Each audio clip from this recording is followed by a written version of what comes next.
have all these people who are like very serious and like, and then the moment they look at the boat, they all smile because there's something about it that is like a toy. Beach walking,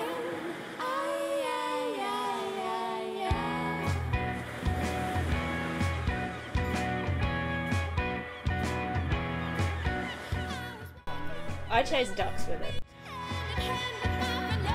They sort of like look at the boat for a little while and then they're like, what is this thing? And then they let it come like really close to them. Then they freak out and fly off. Yeah.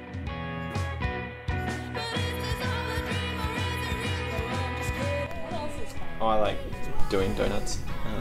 Just like we've had a few kind of promos and stuff. Oh just, yeah. like, drive around in circles and figure eights and stuff.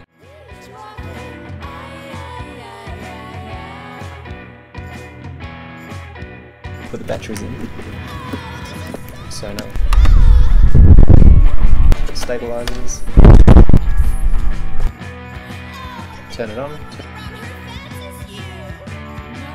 Seal the top. And then away you go.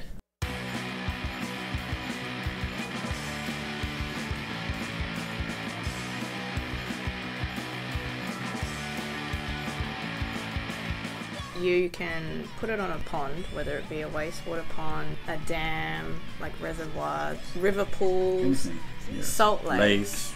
You can drive it around for a bit and then you can find out what the bottom looks like. Take your memory card out and plug it into a computer. Then we have this screen that comes up and then you just process the data.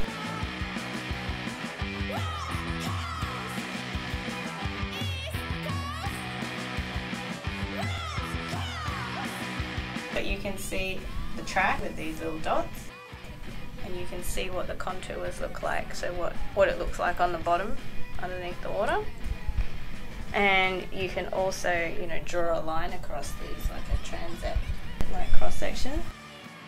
The other good thing you can do with the data out of this after it's being processed is you can actually put it into computer models and you can look at hydraulics in systems, and you know, it's the first time that we've actually been able to use high resolution data for these sorts of things, so that's pretty awesome too.